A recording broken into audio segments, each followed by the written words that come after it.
Welcome into the latest edition of Extra Time. We spent a little bit too long talking about Ali Moreno's chest hair, and so here we are. Well, there are worse things. He's heading back to Spain. There's some of it. It's not abundant, but some of it. Enough to keep people entertained. A splattering. Yes, it just hits you, a little bang. Yes, okay. Let's get started. Ali's off to Spain this weekend with Real Madrid and Barcelona in action. And last time he was in Spain, he loosened the buttons up a little bit in Mallorca. Well, it was a different version of Ali. I was asked to do so. And mind you, can I just say, I am here professionally working with you, right? And I'm leaving tomorrow. Dan Thomas, he's already going today. How does that work? I do not know. Maybe his liver needs to be acclimated, I guess. Preferential treatment, it sounds like to me, Ali. That you said it, I didn't. All right, first question. Who will Man City miss the most this upcoming season, Frank? Rodri or Pep Guardiola? Oh my God, that's a hard question. Well, I always believe that when you're on the field, you have the choice to make, you have the possibility to make good choices and be effective. It's hard to say that about coaches, especially when you talk about Pep. But I remember Michel Platini saying that it's very hard to be a coach because you want to go on the field. Because sometimes you see things that players don't see, but you cannot do anything. So you're pretty passive. So Pep with his tactic, with his long-term successful years, of course, it's going to be missed. I'm going for Pep. I'm going for Pep because I just realized that it's impossible to avoid 10 years, I think, of success like Pep brought to Manchester City, where Manchester City were far away from any other club like Arsenal, Chelsea, Liverpool, of course, and some others. But what he did with Manchester City was absolutely fantastic. Alex, how much longer will people use the excuse of Atleti having less quality than the big two to justify Simeone's failure, while in reality Atleti have spent more on player transfers than Barcelona and Real Madrid in the past 3 years? I would say that transfer fees are not the measure you should be looking at. Look at the wage bill. Wages are a better predictor of where teams finish rather than how much they spend on transfers. In terms of the wage bill, Real Madrid and Barca are still significantly higher than Atleti. That is reflected in where they finish. I'm a Simeone believer. I think what he's done has been remarkably transformed the club. And I think even though it must be frustrating at times to almost always finish third, of course, finish fourth last season, that is a slight underperformance. I still think he gets pretty much as can be gotten out of that team, albeit at times they drop out of the title race a little bit earlier than they should. Is it unfair to expect him to be achieving what those two are? How dare Alex bring facts into the conversation? And that I think is the important part here, is that there is this expectation of what Diego Simeone should be or Atletico Madrid should be, and the facts tell you a different story. I would argue that Atletico Madrid continue to overachieve. Not necessarily year after year, but this is a team that went into the semifinals of Champions League. That's overachievement for Atletico Madrid? It is. Now, they underachieved in La Liga in terms of them finishing fourth, and they had some difficult performances and they had some underwhelming parts of the season. But on the whole, when I think of Diego Simeone and Atletico Madrid, I think they've achieved far more than this team should have. And part of that, and a big part of that, is what Diego Simeone has brought to this club. So much like Alex, I wholeheartedly believe in Diego Simeone. Don't believe in the style a lot of the time, but I do believe in Diego Simeone and trying to squeeze everything he can out of his team. Frank, which player excites you the most in the Chelsea first team and why?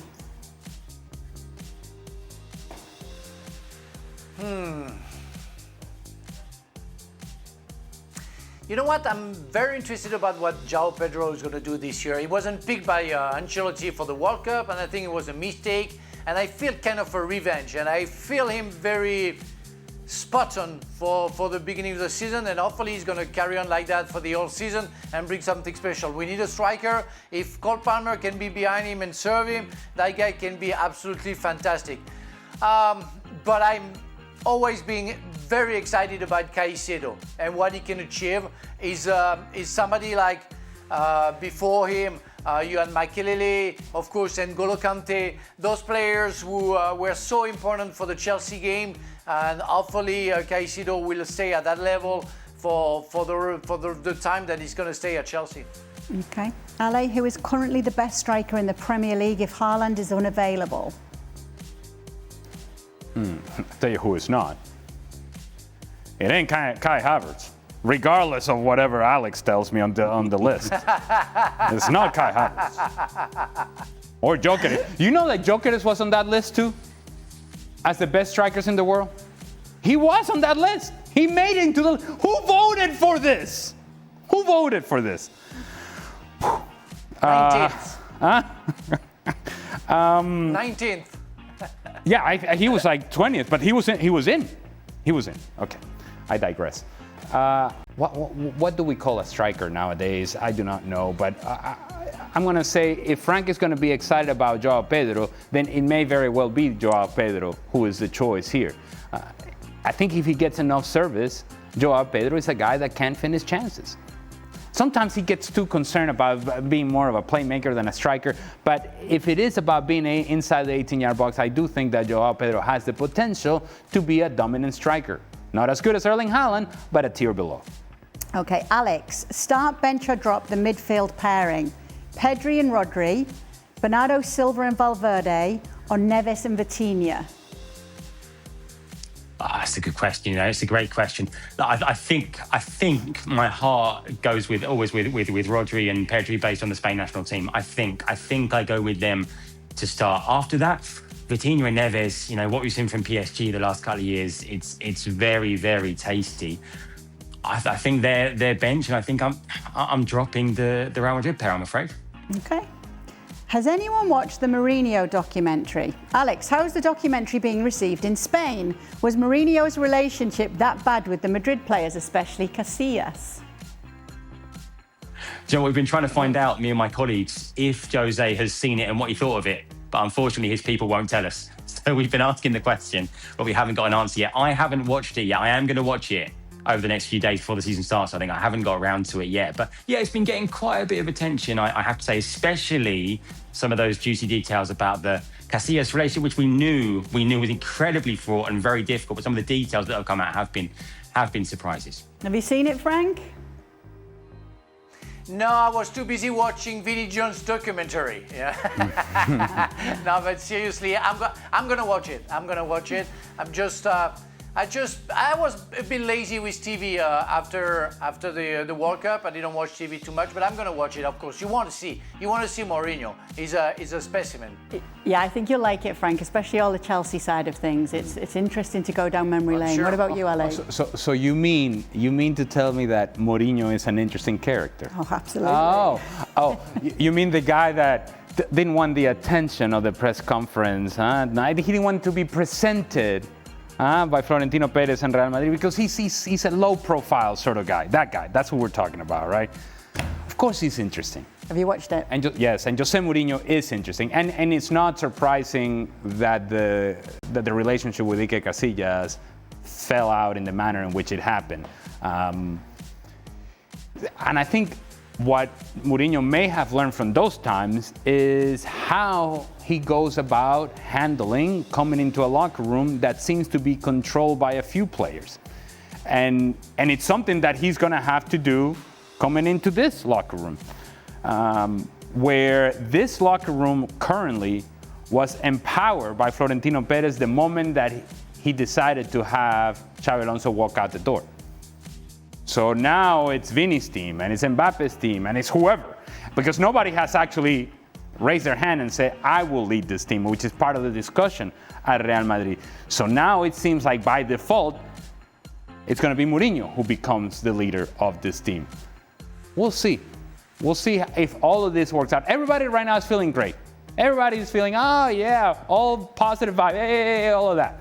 All of that is going on right now with Real Madrid. We'll see if that lasts, and it's only going to last if this team is winning. Lovely stuff. Okay, for Ale and Alex, you've shared your favourite Venezuelan food before, but what is a Venezuelan dish that is overrated and you could go without? Be careful, Alex. How much trouble do you want me to get in? How sure can I be that my wife will not watch this? I can't, honestly, you have no idea. I mean, what would it be? I mean, look, I'm not the world's biggest arepa guy. I'm sorry, Ale. I'm not a huge arepa guy. What? All right. What can I Okay. say? You know. He's walked out. Even Don't worry, even I'm down Alex. with the arepas. I don't even know what it is. I do, and he's wrong. Come on. Are you kidding me right now? The corner piece, the I had to choose angular something. piece, the angular piece of Venezuelan cuisine, arepa, and you're saying that that's overrated?